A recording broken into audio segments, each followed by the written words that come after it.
செய்தியை பார்த்து வருகிறோம். லேசா லேசா உள்ளிட்ட திரைப்படங்களில் நடித்துள்ள நடிகரும் இயக்குநருமான ஸ்ரீனிவாசன் காலமானார். கூடுதல் விவரங்களை செய்தியாளர் செந்தில்ராஜாவிடம் கேட்கலாம். செந்தில்ராஜா, விவரங்கள்.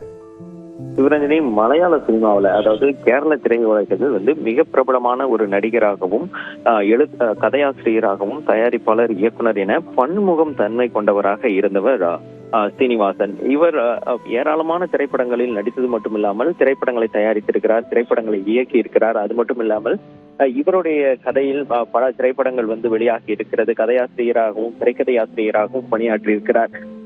இவருடைய நடிப்பில் பார்த்தீர்கள் என்றால் ஒரு குணச்சித்திர நடிகராக அவர் அதிகமாக அறியப்பட்டவர். ஒரு நகைச்சுவை கதாபாத்திரமாக இருக்கட்டும், ஒரு குணச்சித்திர கதாபாத்திரமாக இருக்கட்டும், மிக சிறப்பாக தன்னுடைய நடிப்பை வெளிப்படுத்தி பாராட்டுகளை பெற்று ரசிகர்களை கவர்ந்தவராக இருந்தார். இவர் தமிழ்ல சியாம் நடித்த லேசா லேசா திரைப்படத்தில் ஒரு நகைச்சுவை கதாபாத்திரத்தில் நடித்திருந்தார்.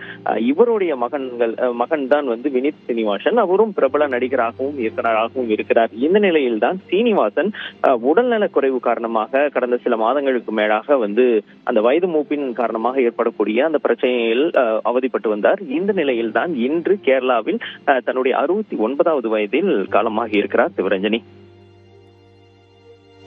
விவரங்களை வழங்கியமைக்கு நன்றி செந்தில்ராஜா.